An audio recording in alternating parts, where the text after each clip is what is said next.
الحمد لله رب العالمين والعاقبة للمتقين ولا عدوان إلا على الظالمين وأشهد أن لا إله إلا الله وحده لا شريك له ولي الصالحين وأشهد أن محمدا عبده ورسوله وصفيه من خلقه وحبيبه سيد الأولين والآخرين اللهم صل عليه وعلى آله وصحبه ومن اتبعهم بإحسان إلى يوم الدين أما بعد أحبتي الكرام السلام عليكم ورحمة الله وبركاته.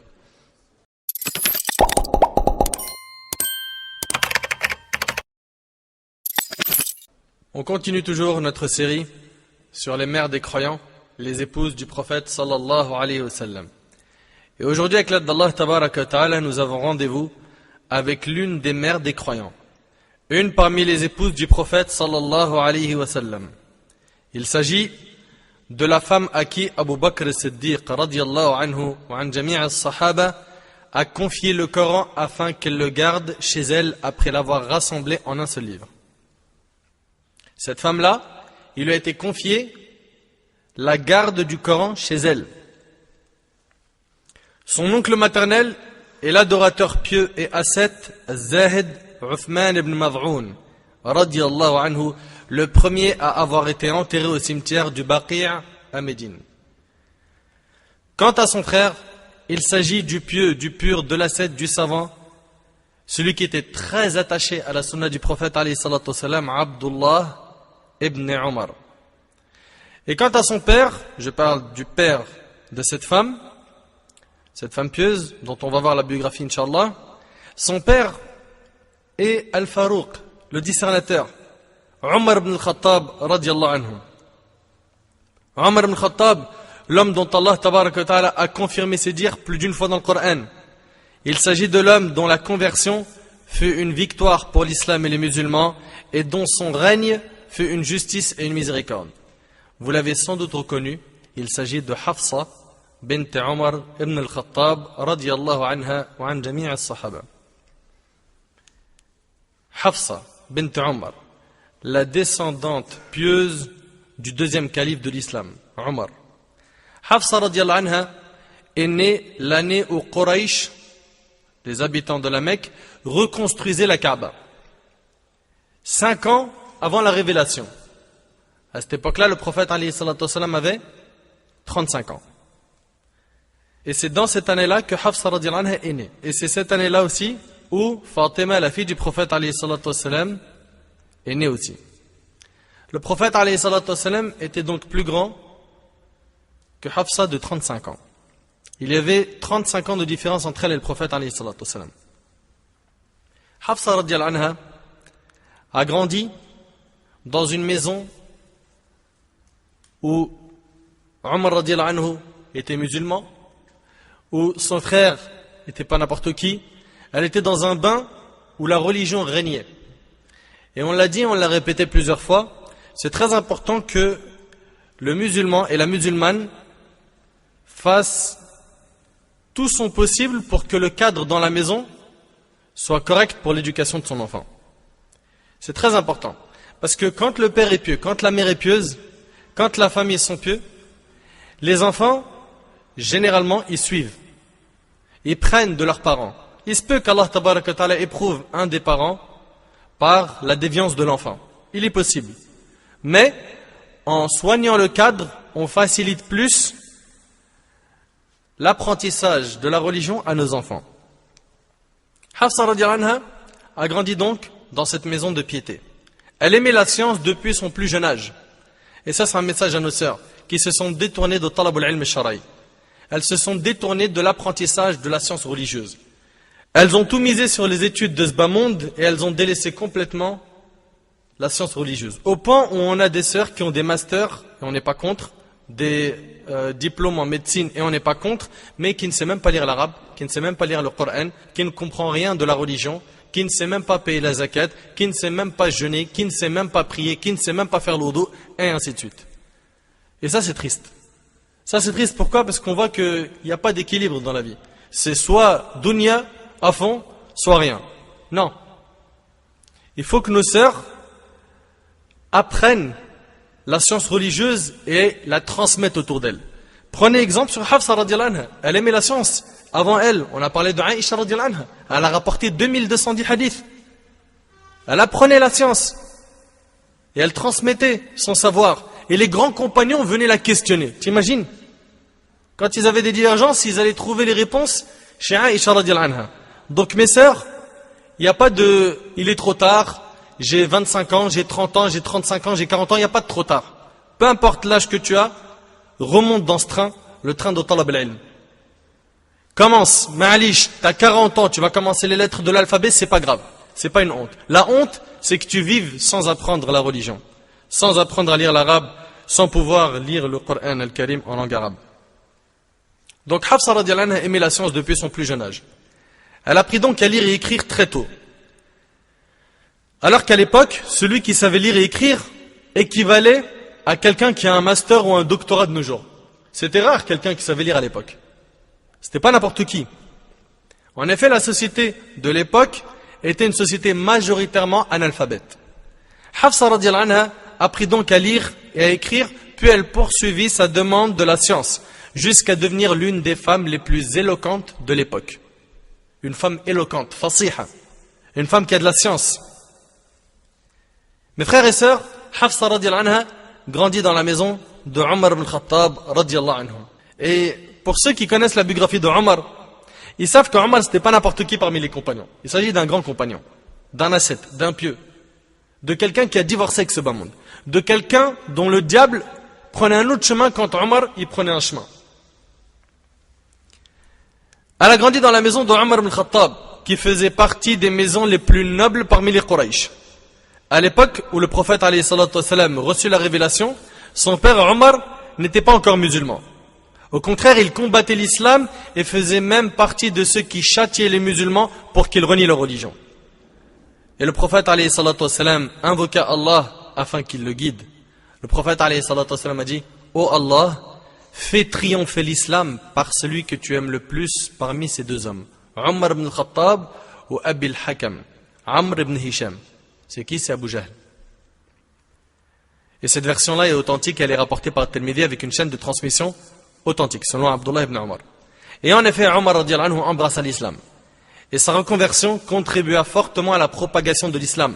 Abdullah ibn Mas'ud radhiyallahu anhu a dit: la conversion de Omar fut comme une conquête pour nous.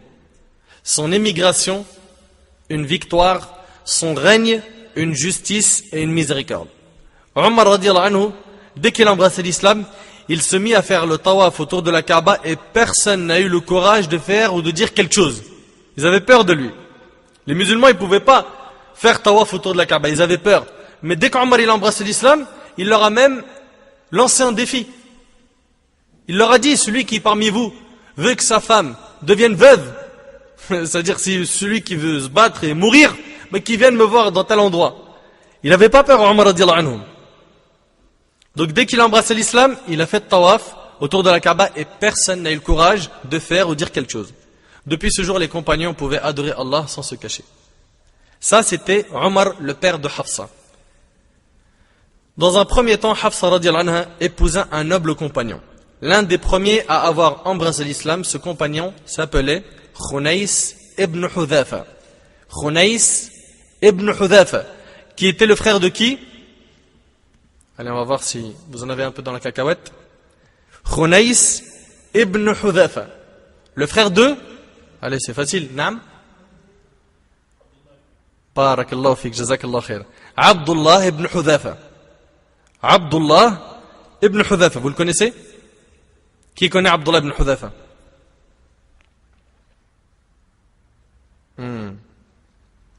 Je vous donne des noms que vous connaissez? Raf, Bouba, Karis. Ça vous parle bien, ça. Hein? Mais quand on commence à parler des Sahaba, Abdullah ibn Hudhafa, non, je ne connais pas. La hawla wa la quwwata illa billah. Abdullah ibn Hudhafa, c'est un homme. On vous en parle un petit peu? Abdullah ibn Hudhafa, dans une bataille contre les Romains, des musulmans qui avaient été envoyés sous le califat de Omar ont été faits prisonniers de guerre. Là, ici, je suis en train de te parler de qui? Du frère, du mari de Hafsa. D'accord? C'est pour que tu vois aussi le cadre familial de Khunais ibn Hudhafa. Donc, dans une bataille, ça c'était sous le califat d'Omar, des musulmans ont été emprisonnés. Alors, Héraclius, en entendant que l'un des prisonniers était un sahabi, un compagnon, devint si heureux qu'il demanda à ce qu'on lui apporte ce compagnon pour qu'il puisse le rencontrer et qu'il voit un petit peu c'est quoi ces compagnons-là. Jusque-là, il y avait tellement de légendes autour des sahaba radiyallahu anhum et des informations circulaient à travers le monde sur ces hommes hors du commun, les compagnons du prophète alayhi salatu wassalam. Ils étaient donc fascinés et ils voulaient voir un sahabi, un compagnon. C'est pourquoi Héraclius exigea de le voir.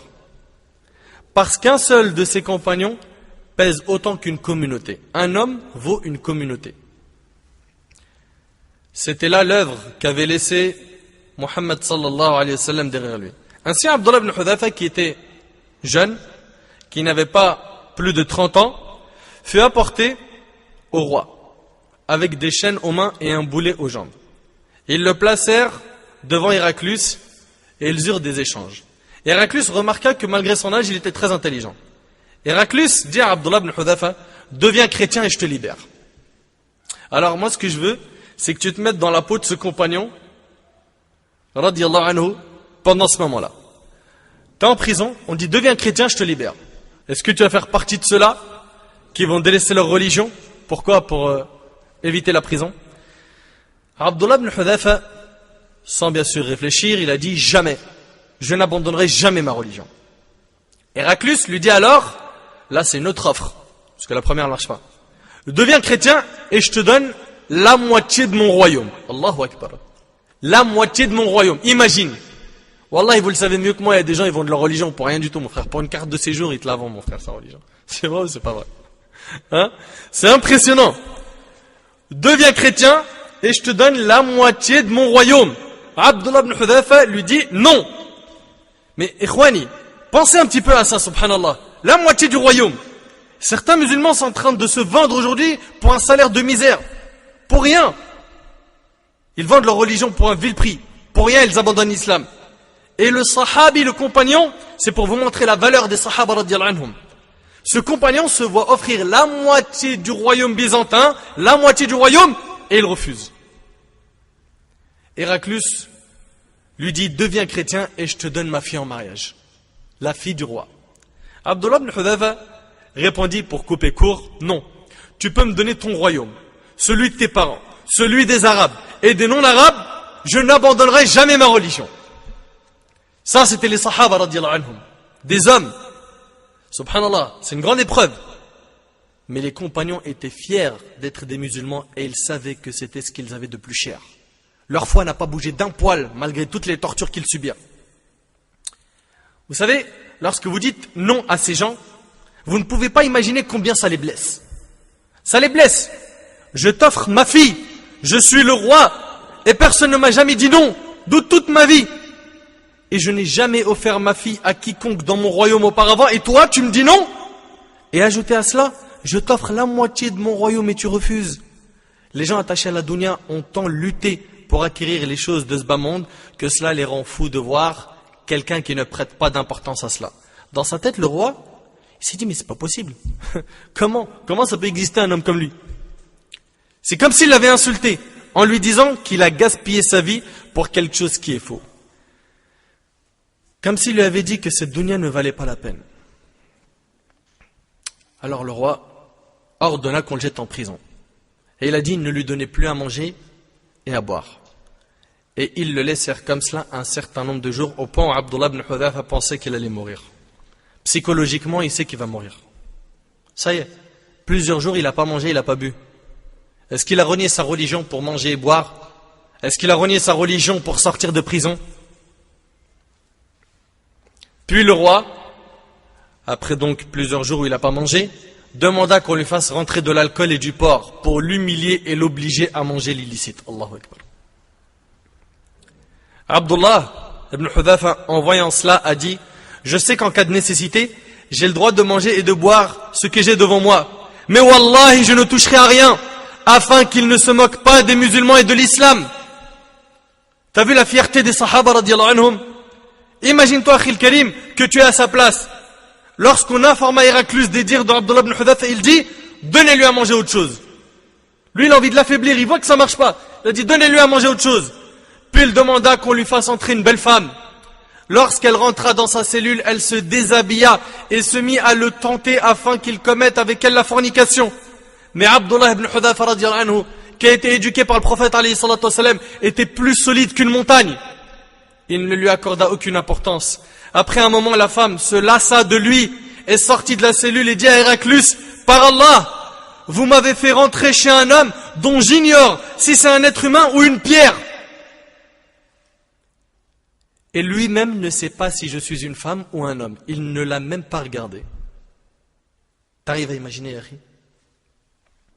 Héraclus se mit en colère et demanda à ce que l'on apporte un énorme récipient courbé qui a la forme d'une vache et qui est utilisé pour brûler les gens vivants. Il le remplit d'huile et l'on chauffait cette huile-là à l'aide d'un feu. L'huile se mettait à bouillir.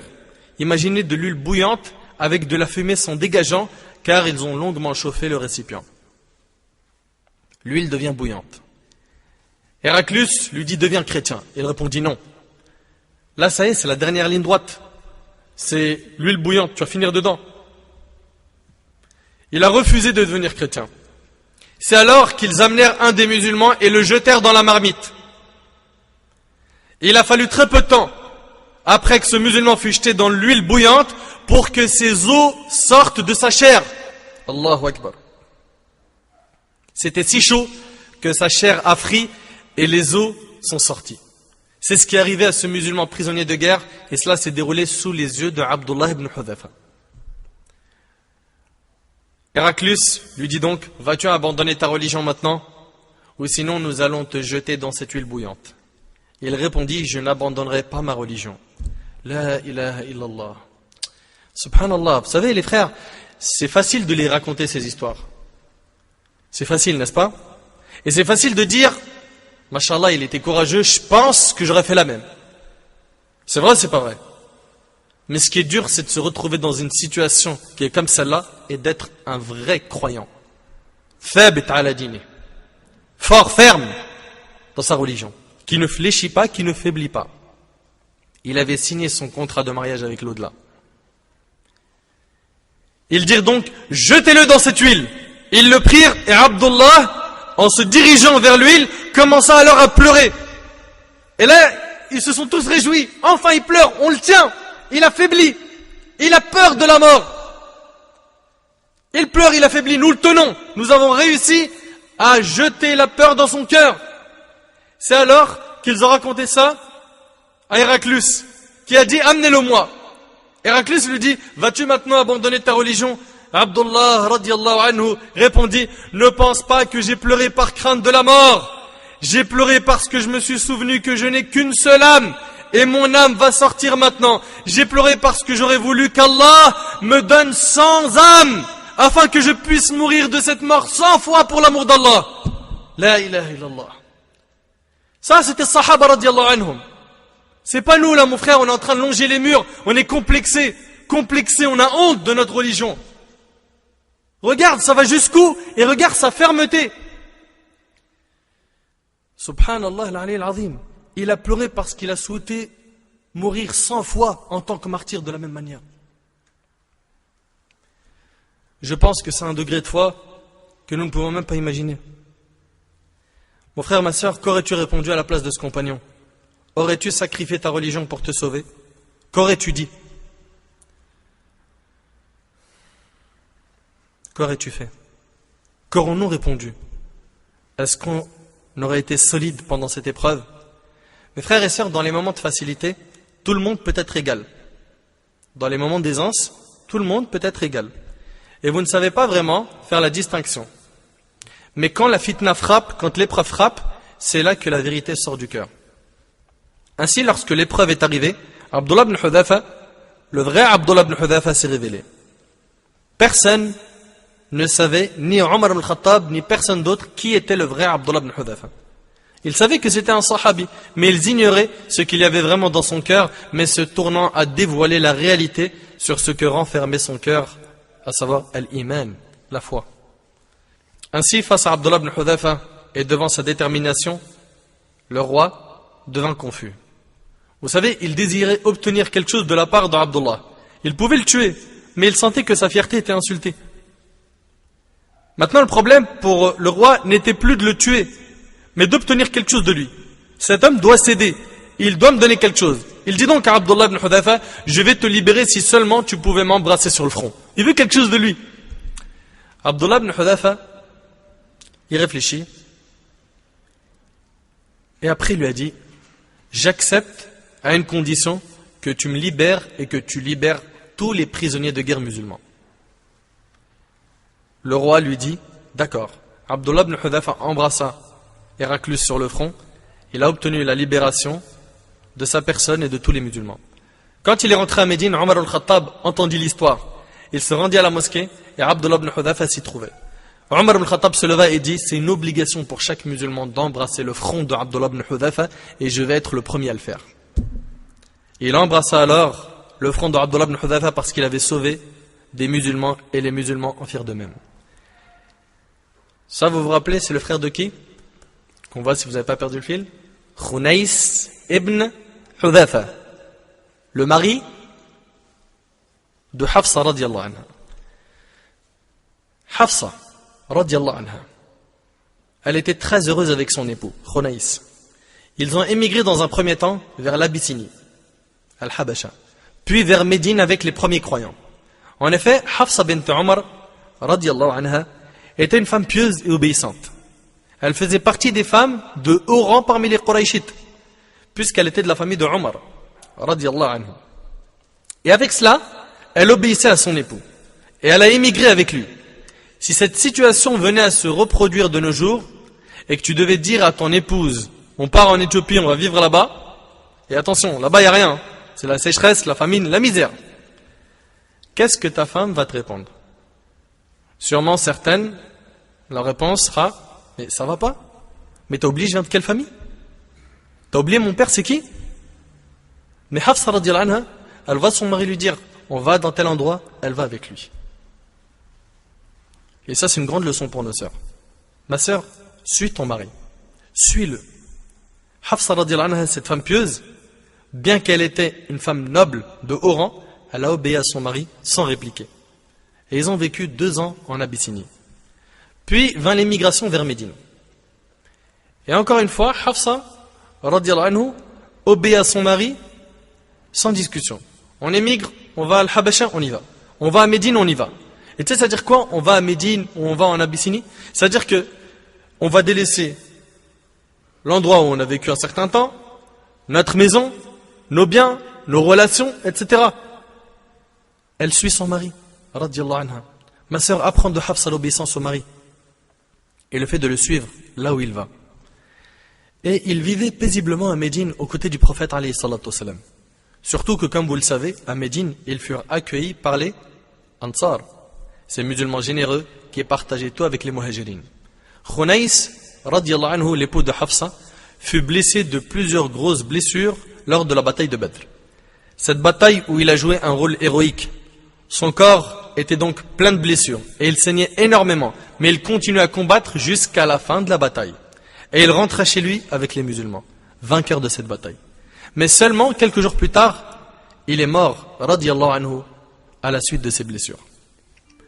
Le prophète alayhi salatu wassalam pria sur lui et l'enterra au Baqi', ce cimetière qui est à Médine, aux côtés de l'oncle de son épouse Hafsa, ce noble compagnon qu'est Uthman ibn Mad'oun, radiallahu anhum ajma'in.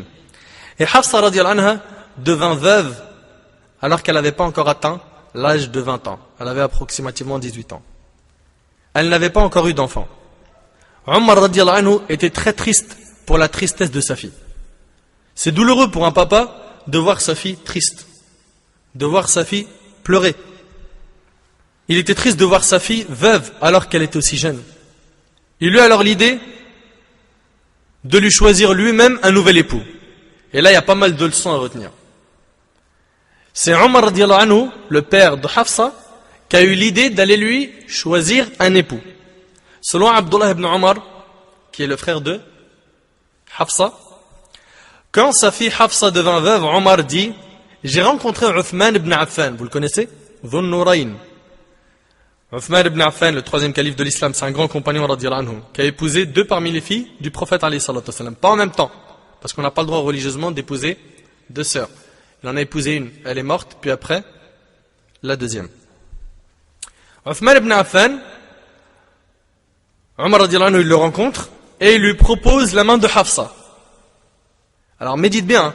C'est le père qui va voir un compagnon, et qui lui dit, est-ce que tu veux la main de ma fille? Omar radiyallahu anhu dit, j'ai rencontré Uthman ibn Affan et je lui ai proposé la main de Hafsa. Je lui dis, si tu veux, je te donne en mariage Hafsa, la fille de Omar. Il dit, je vais y réfléchir. Je restais à attendre sa réponse 3 nuits, dit Omar. Puis il me rencontra et me dit, j'ai jugé bon de ne pas me marier ces jours-ci. Uthman radiyallahu anhu lui a dit, je ne veux pas me marier ces jours-ci. Je rencontrai ensuite Abu Bakr as-Siddiq radiyallahu anhu et lui dit, si tu veux, je te donne en mariage Hafsa, la fille de Omar. Abu Bakr garda le silence et ne me donna aucune réponse. Donc le premier lui a dit, je ne veux pas me marier, et Abu Bakr ne lui a pas donné de réponse. Ainsi, je lui en voulu plus qu'à Uthman. Omar radiyallahu anhu, il en a voulu plus que qui? Qu'à Uthman. Parce qu'au moins Uthman il a donné une réponse, mais Abu Bakr il n'en a pas donné. J'attendis ainsi plusieurs nuits et voilà que le prophète alayhi salatu wassalam me demanda sa main et je la lui accordai. Qui s'est marié après avec Hafsa? C'est le prophète alayhi salatu wassalam. Abu Bakr me rencontra alors et me dit, ça c'est Omar qui raconte, tu as sans doute éprouvé quelques ressentiments à mon égard de ne t'avoir rien répondu quand tu m'avais proposé la main de Hafsa. Il m'a dit, tu étais peut-être fâché quand tu m'as demandé est-ce que tu veux te marier avec ma fille et que je t'ai pas donné de réponse. Omar il lui a dit oui. Et là Abu Bakr lui a dit, la seule chose qui m'a empêché de répondre à ta proposition était que j'avais su que le prophète alayhi salatu wassalam avait cité Hafsa. C'est-à-dire que le prophète il avait l'intention de la demander en mariage. Quand Abu Bakr il a su ça, et sachant que c'est un secret, donc secret, c'est-à-dire on n'en dit rien, il n'a pas répondu à Omar. Il ne lui a pas répondu. La seule chose qui m'a empêché de répondre à ta proposition était que j'avais su que le prophète alayhi salatu wassalam avait cité Hafsa et je n'étais pas un homme à dévoiler le secret du messager d'Allah. Si le prophète alayhi salatu wassalam me l'avait laissé, je l'aurais accepté, rapporté par le Bukhari. Et le prophète alayhi salatu wassalam l'épousa en l'an 3 de l'Hégire pour une dot de 400 dirhams. Il y a plusieurs morales à tirer de cette histoire. La première, c'est qu'il n'y a aucun mal qu'un homme propose sa fille aux hommes pieux. Et c'est ce qu'a fait Omar al-Khattab radiyallahu anhu. Certains te diront, non, chouma mon frère, c'est la honte, tu proposes ta fille en mariage comme ça? Mais non, t'es malade ou quoi? T'es pas net dans ta tête? Comment ça t'es pas net dans ta tête? Mais Omar radiyallahu anhu qui est mieux que moi, que toi, que ton père, il l'a fait. En quoi ça dérange mon frère? C'est vrai ou c'est pas vrai? Il n'y a pas de mal.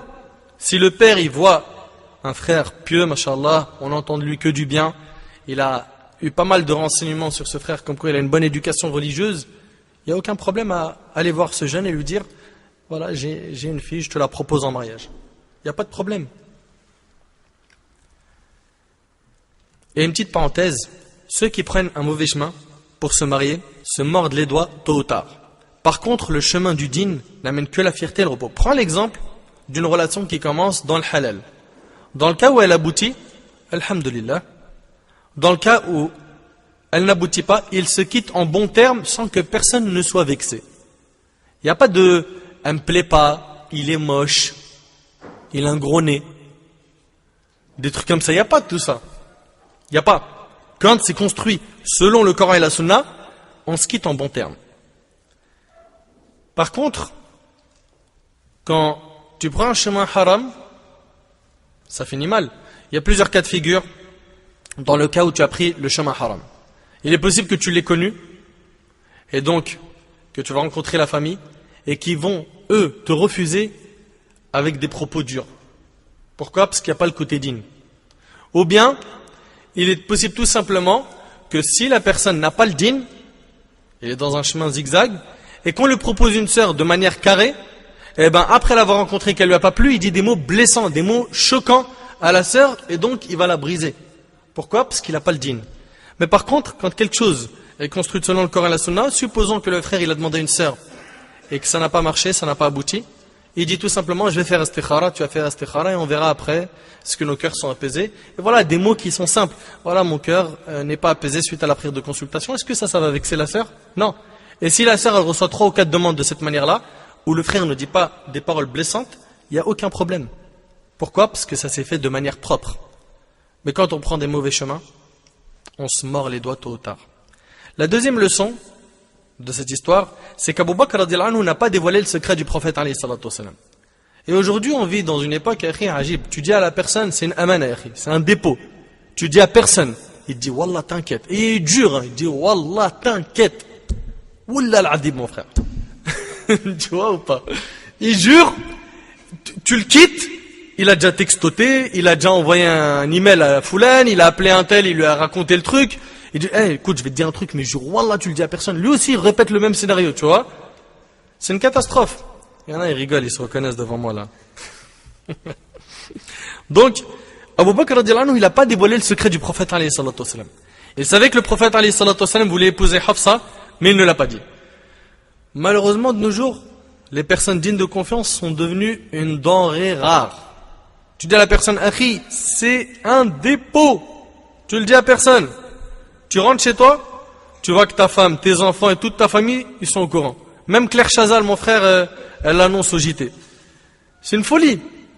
C'est une folie. Hein, pas vrai? C'est ton cas aussi. On se doit donc, mes frères et sœurs, de regagner cette qualité.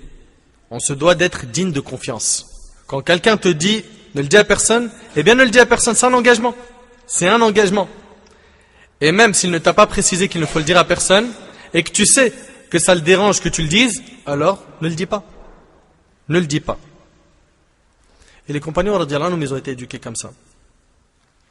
Je reviens donc à dire que le prophète alayhi salatu wassalam épousa Hafsa pour la noble dot de 400 dirhams. Hafsa a vécu les plus beaux jours de sa vie en compagnie du prophète alayhi salatu wassalam. Mais akhi, je te laisse imaginer vivre en compagnie de Muhammad alayhi salatu wassalam.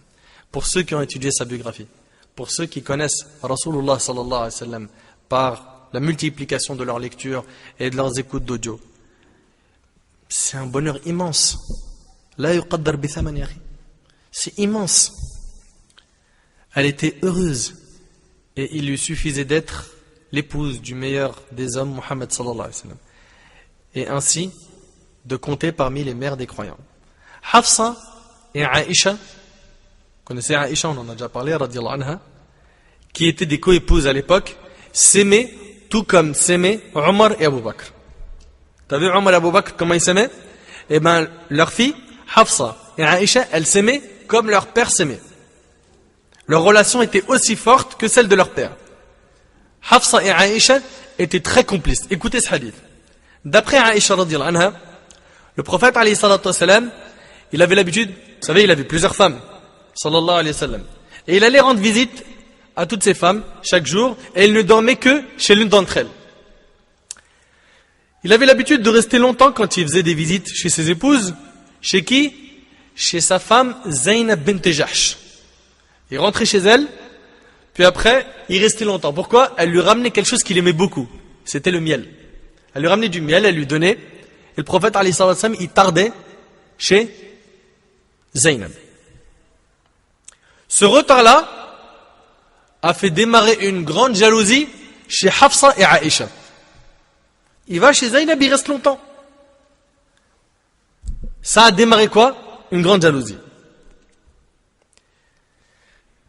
Hafsa et moi, dit Aïcha, nous nous mirent d'accord de dire au prophète alayhi salatu wassalam, quand il viendra chez l'une de nous deux, je trouve que tu sens le marafir. C'est une plante à saveur agréable, mais malodorante, qui sent pas très bon. Donc elles se sont mis d'accord pour lui dire dès qu'il va rentrer de chez Zaynab, tu sens une odeur qui n'est pas agréable. Alors que le prophète alayhi salatu wassalam, subhanallah, sa sueur, elle sentait le musc. Il sentait très bon alayhi salatu wassalam. Elles se sont mis d'accord à lui dire, tu as mangé du marafir. D'accord? Quand il pénétra chez l'une d'elles, elle lui dit cela. Tu sens le marafir? Il lui a dit non, j'ai bu du miel chez Zaynab bint Jahsh. Et quand il a entendu ça, ça l'a touché et il a dit je ne le boirai plus. Je vais plus boire de miel. Donc en fait, elles ont gagné ce qu'elles voulaient. Qu'il ne reste pas longtemps chez Zaynab. Les versets suivants furent alors révélés. Et ça, c'est à la khilaf عند العلماء.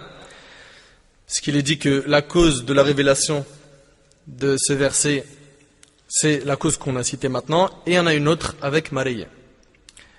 Ce verset-là fut alors révélé Ya ayyuhan nabi, lima tuharrim ma ahalla Allahu lak, tabtaghi mardata azwajik. Ô prophète, pourquoi en recherchant l'agrément de tes femmes, t'interdis-tu ce qu'Allah t'a rendu licite? C'est un verset. Ou dans Surat al-Tahrim, Surat 66, le premier verset. Ô prophète, pourquoi en recherchant l'agrément de tes femmes, t'interdis-tu ce qu'Allah t'a rendu licite? Et Allah tabaraka wa ta'ala dit In tatuba ila Allah faqad sagat qulubukuma. Si vous vous repentez à Allah, donc Allah subhanahu wa ta'ala il dit si vous vous repentez à Allah. Au sujet de qui? De Aïcha et de Hafsa. Et elles se sont repenties. Et dans la suite du hadith, et lorsque le prophète confia un secret à l'une de ses épouses, au sujet de sa parole, mais j'ai bu du miel chez Zaynab bint Jahsh et je ne le boirai plus, rapporté par Muslim. Donc on voit, subhanallah, la complicité qu'il y avait entre qui? Entre Hafsa et Aïcha. Qu'Allah les agrée. Et écoutez avec moi cette histoire plaisante. Aïcha radhiyallahu anha, elle rapporte. Et le hadith, il est chez l'imam Muslim. Et celui qu'on a cité juste avant, il est aussi dans Sahih Muslim. Aïcha radhiyallahu anha rapporte, lorsque le messager d'Allah alayhi salatu wassalam sortait en voyage, il faisait un tirage au sort entre ses femmes. Puis lors d'un voyage, Aïcha et Hafsa furent choisies et c'est ainsi qu'elles voyagèrent toutes les deux avec le messager d'Allah sallallahu alayhi wa sallam. Donc, lors d'un tirage au sort, là il y a eu Aïcha et Hafsa qui ont été choisies. Et elles sont sorties avec lui en voyage. Et lorsque la nuit tombait, le messager d'Allah sallallahu alayhi wa sallam restait avec Aïcha afin de parler avec elle. Il restait avec elle, il discutait avec elle, et Hafsa fut jalouse de Aïcha. Elle dit à Aïcha, viens ce soir, on inverse les rôles. Regarde un petit peu. Je monte sur ton chameau, et toi tu montes sur le mien, et on voit ce qu'il va faire. Aïcha accepta. Et c'est ainsi que Aïcha monta sur le chameau de Hafsa. Et Hafsa monta sur celui de Aïcha. Le messager d'Allah alayhi salatu wassalam arriva alors vers le chameau de Aïcha sur lequel il y avait Hafsa. Puis il se mit à parler avec elle et s'en alla. Aïcha pensait qu'il allait revenir vers elle quand il allait s'apercevoir que c'était pas elle qui était sur le chameau. Mais non, il est parti avec Hafsa et il a continué son chemin. Puis il se mit à parler avec elle et s'en alla. Suite à cela, Aïcha fut jalouse.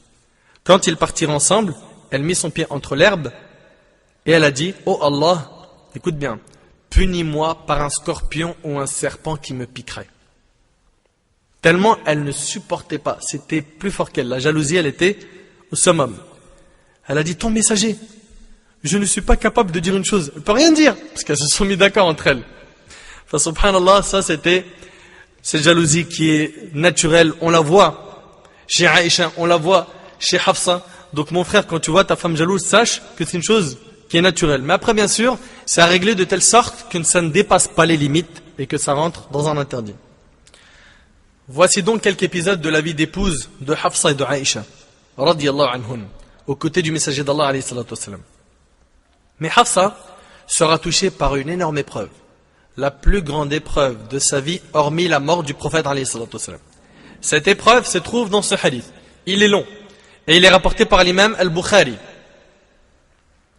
Ibn Abbas radiyallahu anhuma rapporte: je désirais sans cesse questionner Omar au sujet des deux épouses du prophète alayhi salatu wassalam, dont Allah le Très-Haut a dit: si vous vous repentez à Allah, c'est que vos cœurs ont fléchi. Et ce jusqu'à ce que Omar accomplisse le pèlerinage et que je le fasse en sa compagnie. À certains endroits sur la route, il se mit à l'écart et je le suivis avec le récipient d'eau. Il alla à la selle, puis revint me trouver. Je lui versai de l'eau sur les mains et il fit ses ablutions. Je lui demandai alors, il dit, Ya Amir al-Mu'minin, ô commandant des croyants, quelles sont les deux femmes parmi les épouses du prophète alayhi salatu wassalam, auxquelles Allah a dit, si vous vous repentez à Allah, c'est que vos cœurs ont fléchi. Omar s'exclama, que c'est étonnant de ta part, Ibn Abbas. L'imam al-Zuhri, rahimahullah, précise que Omar n'a pas aimé cette question de la part d'Ibn Abbas. Par Allah, il détesta la question que lui posa Ibn Abbas, mais ne lui en cacha pas la réponse. Il répondit, donc c'est Omar qui répond, il s'agit de Hafsa et de Aïcha. Puis il se mit à lui narrer le récit. Nous, les Quraysh, avions toujours le dessus sur nos femmes. C'est votre cas?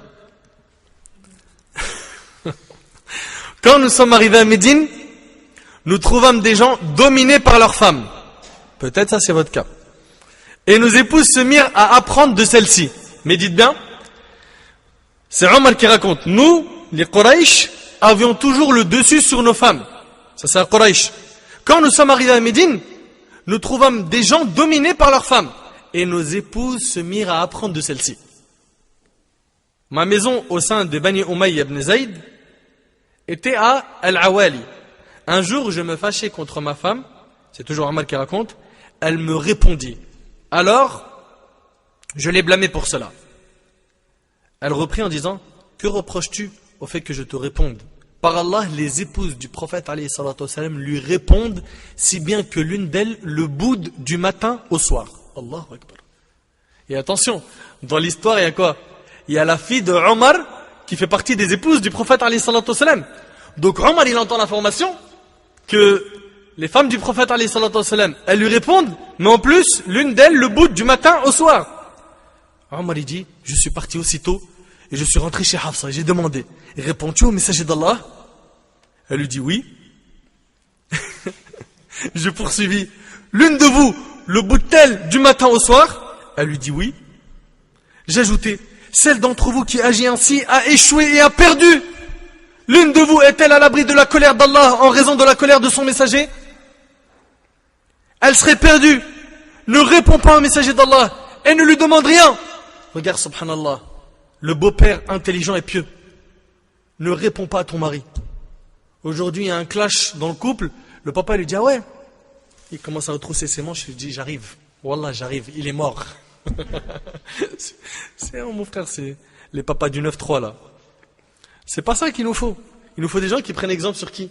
Sur le Sahaba, sur le Salaf. Donc, il dit, ne réponds pas au messager d'Allah et ne lui demande rien. Demande-moi tout ce que tu veux.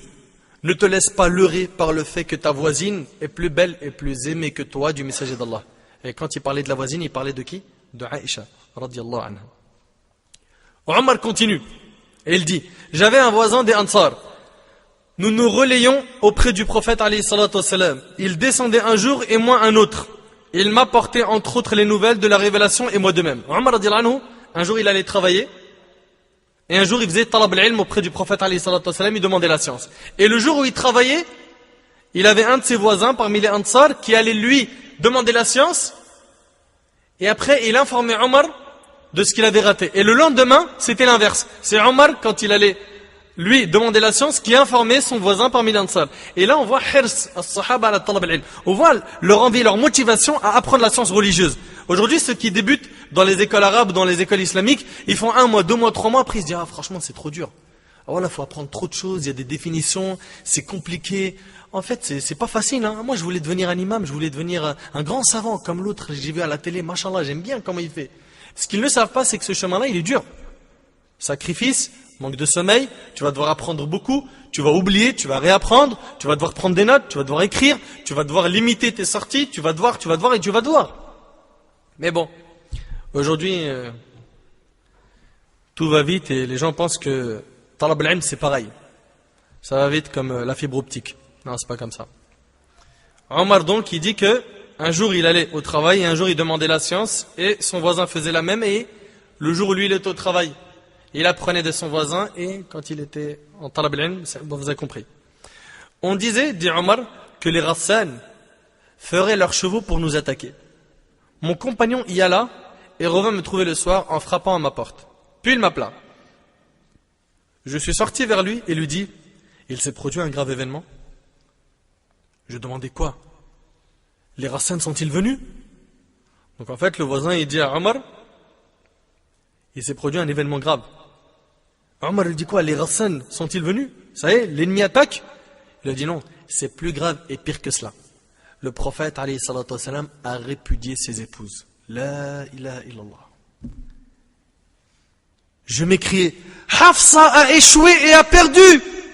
Je me rendis auprès de son domestique noir et dis, demande pour Omar la permission d'entrer.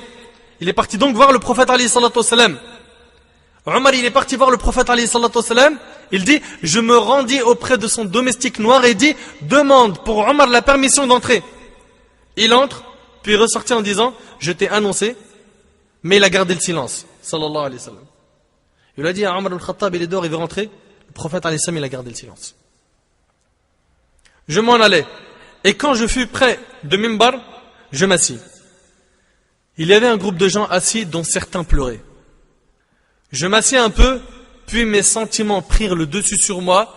Je reviens alors voir le domestique et dis, demande pour Omar la permission d'entrer. Il entra, puis ressortit en disant, je t'ai annoncé, mais il a gardé le silence. Ah, ça commence à devenir dur pour Omar. Je tournai les talons, donc il a commencé à prendre son chemin pour partir. Puis le domestique m'appela en disant, entre, et il t'en a donné la permission. J'entrai et saluai le messager d'Allah alayhi salatu wassalam. Il était allongé sur une natte tressée de feuilles de palmier qui avait laissé des traces sur son flanc. Et franchement, c'est impressionnant, subhanallah. Le prophète alayhi salam, il dort sur un tapis de paille qui lui a laissé des traces sur son côté. Vous croyez qu'il avait un lit comme le nôtre?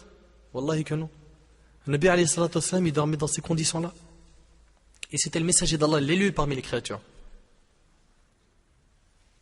Il a abandonné ce bas monde. Il a utilisé ce bas monde pour avoir l'au-delà. Et malheureusement aujourd'hui, vous le savez mieux que moi, illa man rahima rabbi, sauf bien sûr à ceux à qui Allah fait miséricorde, on a abandonné l'au-delà pour vivre notre vie de ce bas monde sans rien préparer après.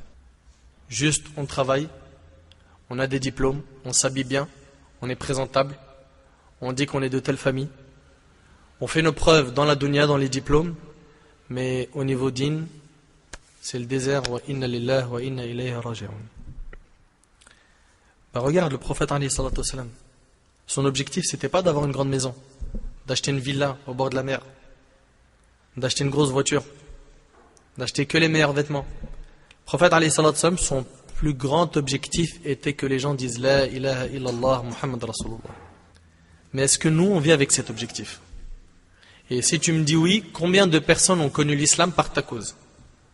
Combien de personnes ont embrassé l'islam ou sont revenus vers le chemin d'Allah subhanahu wa ta'ala après un temps d'égarement par ta cause? Fais le bilan. Donc Omar y rentre chez le prophète alayhi salatu wassalam, il le trouve allongé sur ce tapis qui lui a laissé des traces sur son flanc. Omar dit, as-tu répudié tes épouses au messager d'Allah? Il leva alors la tête vers moi et répondit, non. Je dis, Allahu Akbar. Ah, c'est la joie. Omar, il est heureux. Allahu Akbar. Si tu nous voyais au messager d'Allah, nous étions nous Quraysh, des hommes qui avions le dessus sur nos femmes, mais quand nous sommes arrivés à Médine, nous avons vu des gens dominés par leurs femmes. Nos épouses se mirent à apprendre de leurs femmes. Un jour, je me fâchai contre ma femme, et voilà qu'elle me répondit. Je la blâmais pour m'avoir répondu. Elle reprit en disant, que reproches-tu au fait que je t'ai répondu? Par Allah, les épouses du prophète alayhi salatu wassalam lui répondent, et l'une d'elles le boude du matin au soir. Je répliquai, celle d'entre elles qui agit ainsi a échoué et a perdu. L'une d'elles se croit-elle à l'abri de la colère d'Allah en raison de la colère de son messager, sallallahu alayhi wa sallam, elle serait alors perdue. Le messager d'Allah alayhi salatu wassalam sourit. Et je dis, ô messager d'Allah, je suis entré chez Hafsa et je lui ai dit, ne te laisse pas leurrer par le fait que ta voisine est plus belle et plus aimée que toi du messager d'Allah. Il sourit alayhi salatu wassalam une deuxième fois. Je dis ensuite, me permets-tu un peu de familiarité au messager d'Allah? Certes, dit le prophète alayhi salatu wassalam. Je m'assis alors et levai mon regard dans la pièce. Par Allah, je ne vis rien qui réclamait un deuxième regard. Il n'y avait pas quelque chose qui a attiré son attention. La maison du prophète alayhi salatu wassalam, elle était très modeste. Très modeste. Vous savez, on a parlé des dizaines et des centaines de fois du fait de divorcer de ce bas monde. Et machallah, pour le dire, moi en premier, c'est très facile. Mais pour le faire, c'est très difficile.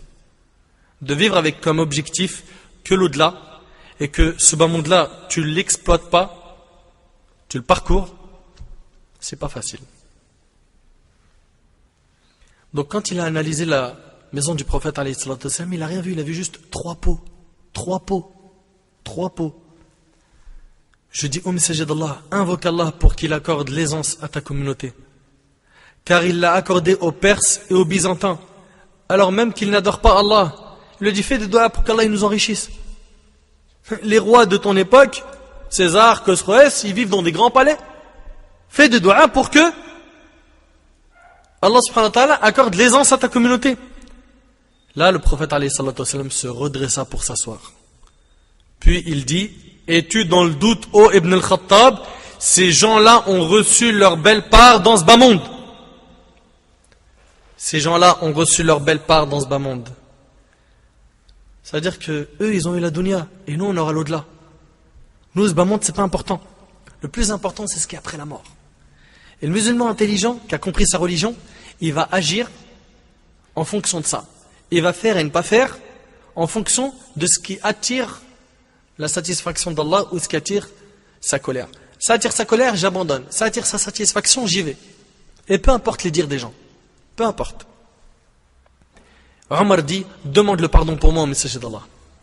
Le prophète alayhi salatu wassalam, il avait fait un serment de ne pas rentrer chez ses épouses pendant 1 mois en raison de sa grande colère contre elles. Jusqu'à ce qu'Allah Azzawajal lui en fasse le reproche. Ça c'est dans Sahih al-Bukhari les frères. Le prophète alayhi salatu wassalam a passé 29 jours à l'écart de ses épouses. Puis Allah tabaraka wa ta'ala a révélé le verset du libre arbitrage qui est dans Sourate Al-Ahzab, Sourate 33, versets 28 et 29. Ya ayyuhan nabi, qul li azwajika in kuntunna turidna al-hayata ad-dunya wa zinataha fata'alayna umatti'kunna wa usarrihkunna sarahan jamila. Wa in kuntunna turidna Allah wa rasulahu wa ad-dar al-akhirah fa inna Allah a'adda lil muhsinati minkunna ajran 'azima. Ô prophète, dis à tes épouses, si c'est la vie présente que vous désirez et sa parure, alors venez. Je vous donnerai les moyens d'en jouir et je vous libérerai. Par quoi? Par un divorce. Vous voulez la dunya? Vous voulez l'argent? Je vous le donne, mais attention, il y a un divorce avec. Sans préjudice. Mais si c'est Allah que vous voulez et son messager ainsi que la demeure dernière, Allah a préparé pour les bienfaisantes parmi vous une énorme récompense. Il commença donc par Aïcha radhiyallahu anha parmi ses femmes pour lui donner le choix. Est-ce que tu veux ce bas monde et tu as le divorce, ou est-ce que tu veux patienter dans cette situation-là et tu auras l'au-delà? Il commença par Aïcha radhiyallahu anha qui a choisi Allah et son messager ainsi que la demeure dernière. Aïcha dit, les autres épouses du prophète alayhi salatu wassalam firent comme moi, c'est-à-dire qu'elles dirent comme elle. Et c'est rapporté par le Bukhari. Mes frères et sœurs, on voit à travers ce long hadith plusieurs leçons. On pourrait le commenter et le détailler pendant des heures.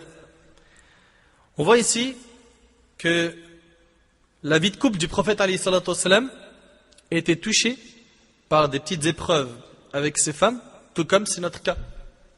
Parce que certains ils pensent que quand on se marie, ça n'existe pas d'avoir un petit clash avec sa femme ou des désaccords ou des disputes. Il y en a. Mais après, l'intelligent et le pieux, c'est celui qui va réparer ça rapidement, conformément à ce qu'Allah subhanahu wa ta'ala a dit et à ce que le prophète alayhi salatu wassalam nous a enseigné.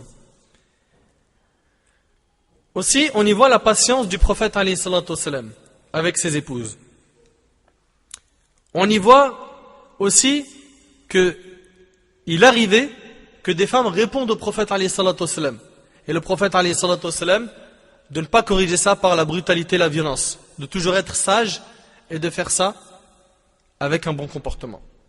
Et tout ça, c'est des leçons pour nous. C'est des leçons pour nous. On y voit que Ibn Abbas, radiyallahu anhuma, voulait connaître de qui il s'agit dans tel verset. Il était tellement motivé dans Talab al-Ilm qu'il voulait connaître tous les détails de ce qu'il apprenait. Et nous, on doit être comme ça.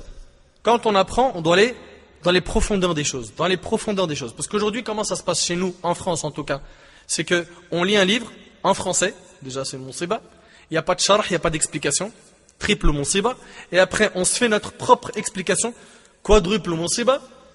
C'est une folie. C'est vrai ou c'est pas vrai? Et après, on invente des avis religieux qui n'existent même pas dans la religion.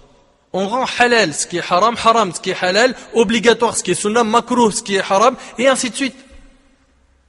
C'est pour ça qu'il faut apprendre l'arabe, apprendre les sciences religieuses et petit à petit, toujours poser des questions aux gens de science et ne pas aller lire un livre et faire le mufti de Barbès.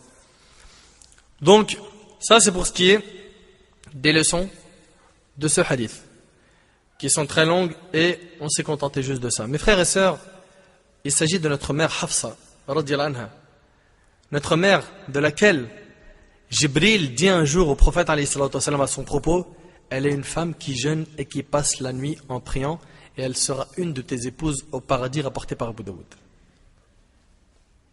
Les épouses du prophète alayhi salatu wa sallam, elles étaient connues pour l'ibada. On a parlé d'Aïcha radiyallahu anha qui passait des heures sur un verset à le lire et à le pleurer. On a vu ensemble comment étaient les femmes du prophète alayhi salatu wa sallam depuis le début de la série, attachées à la religion, motivées pour apprendre, motivées pour mettre en pratique, pour jeûner, pour faire des dons. Et bien ma sœur, prends exemple sur nos mères, les mères des croyants. Hafsa a vécu les meilleurs jours de sa vie en compagnie du prophète alayhi salatu wa sallam. Elle était une femme très pieuse, radiyallahu anha. Et le prophète alayhi salatu wa sallam aimait Hafsa et il alayhi salatu wa sallam lui donnait ses droits malgré toutes les occupations qu'il avait. Et ça c'est un point très important. Parce qu'aujourd'hui, il suffit qu'un frère il se lance dans la da'wa ou dans l'humanitaire, dans le social, où il commence à s'investir religieusement pour qu'il disparaisse de sa famille. On ne le voit plus.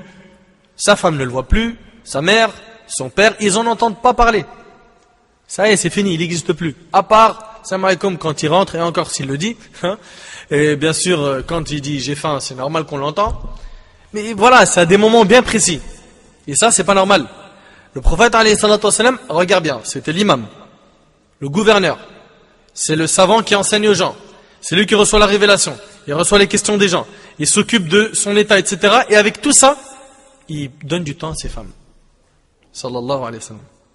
Il était un homme exemplaire dans ses relations de couple. Si seulement on pouvait lui ressembler. Et je parle pour moi en premier. Puis arriva le jour où la ville de Médine s'assombrit. Par quoi? Par la mort du prophète sallallahu alayhi wa sallam.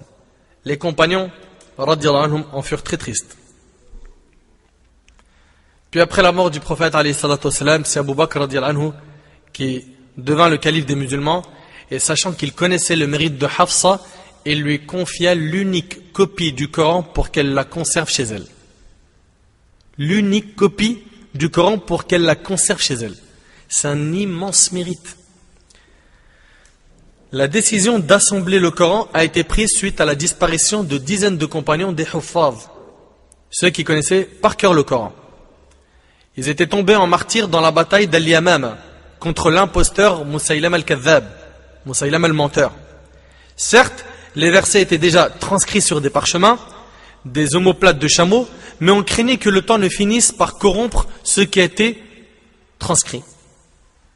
Avec la disparition massive des Huffaz, de ceux qui avaient mémorisé le Coran, Abu Bakr décida d'agir à la demande de Omar.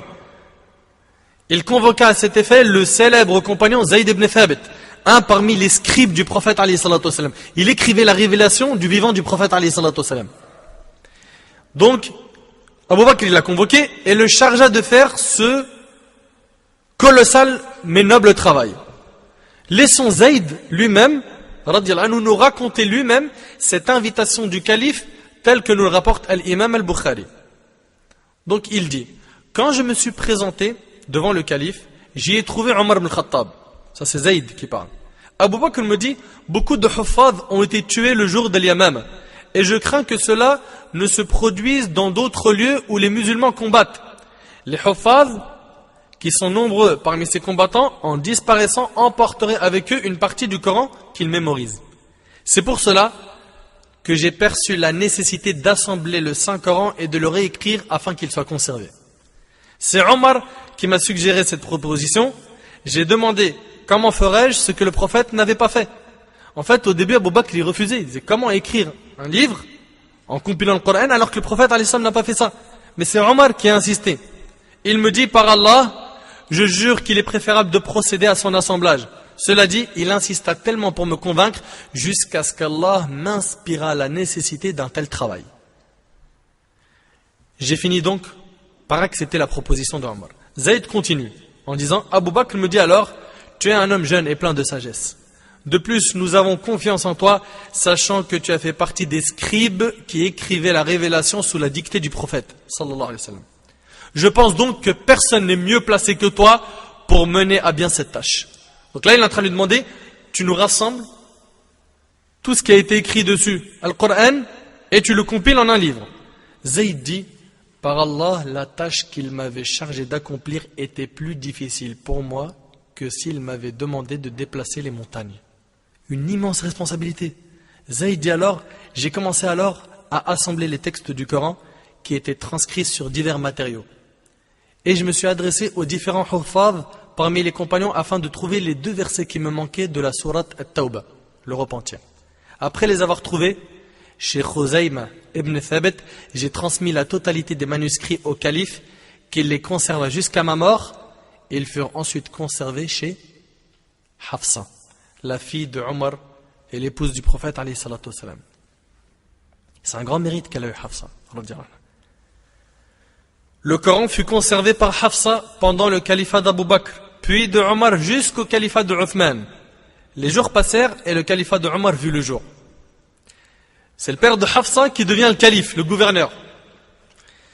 Est-ce qu'elle s'est dit, enfin, mon père calife, on va pouvoir connaître la richesse, l'argent, les beaux vêtements, je vais acheter plein de robes, je vais lui demander une maison à Médine et une maison devant la Kaaba. Est-ce qu'elle s'est dit ça? Est-ce qu'elle a cherché la dunya? Mes sœurs, vous qui vivez dans des familles aisées, prenez exemple sur notre mère Hafsa, radiyallahu anha. Hafsa, après le califat de son père, devint encore plus ascète qu'avant. Elle s'est détachée de la dunya encore plus qu'avant. T'imagines? Elle est devenue encore plus pieuse qu'avant. Le rang de son père ne lui a pas fait perdre son objectif. Elle vécut pendant le califat de son père jusqu'à ce qu'il s'est fait poignarder par Abu Lu'lu' al-Majusi. Elle pleura énormément à sa mort. Puis arriva le califat de Uthman, où Uthman radiyallahu anhu a été celui qui a compilé le Coran en un seul livre. Le Coran, la parole d'Allah Azza wa Jal, a été apprise par cœur par les compagnons, et ils l'ont écrit pendant que le prophète alayhi salatu wassalam était en vie, et c'est à l'époque de Uthman, 3e calife, que le Coran a été compilé en un seul livre. Cela a été fait en comparant ce qui est écrit à ce qui était appris. Et ils ont trouvé la même chose entre l'écrit et le mémorisé, et le Coran que nous avons est le même que celui de l'époque de Uthman radiyallahu anhu, sans rajout ni diminution. Allah tabaraka wa ta'ala dit dans Sourate Al-Hijr, Sourate 15 verset 9, Inna nahnu nazzalna dhikr wa inna lahu lahafidhun. En vérité, c'est nous qui avons fait descendre le Coran, et c'est nous qui en sommes gardiens. Et c'est à l'âge de 60 ans que notre mère Hafsa radiyallahu anha est morte, pour ainsi rejoindre son bien-aimé Rasulullah sallallahu alayhi wa sallam et se diriger vers un paradis éternel, dans des jardins et parmi des ruisseaux, dans un séjour de vérité auprès d'un souverain omnipotent. Elle fut enterrée au Baqi', ce cimetière qui est à Médine, radiyallahu anha. On voit tout au long de sa vie qu'elle ne s'est pas attachée à ce bas monde et qu'elle a misé sur al-ibada, la pratique. Et ça, j'aimerais que mes frères ainsi que mes sœurs ressortent au moins avec ces 2 grandes notions. De miser sur l'adoration. Rappelle-toi ce que Jibril, alayhi salam, a dit sur elle. Vous vous rappelez ce qu'il a dit? Il a dit, elle est une femme qui jeûne et qui passe la nuit en priant. Si seulement on pouvait multiplier le jeûne. Je parle du jeûne surrogatoire, parce que l'obligatoire c'est tout à fait normal qu'on le fasse, et qu'on multiplie les rak'at surrogatoires et qu'on se lève au moins la nuit pour faire ne serait-ce que 2 rak'at pour Allah subhanahu wa ta'ala, qu'on s'attache à la science comme ça a été son cas, qu'on divorce avec ce bas monde, qu'Allah tabaraka ta'ala agrée Hafsa et la récompense de la meilleure des manières, et qu'Allah tabaraka ta'ala nous rassemble auprès d'elle au paradis aux côtés du messager d'Allah alayhi salatu wassalam, bien que nos œuvres soient insuffisantes. أسأل الله سبحانه وتعالى أن ينفعني بما قلت وأن ينفعكم بما سمعتم. هذا ما أعلم والله عز وجل أعلى وأعلم. سبحانك اللهم وبحمدك أشهد أن لا إله إلا أنت أستغفرك وأتوب إليك. جزاكم الله خير والسلام عليكم ورحمة الله وبركاته.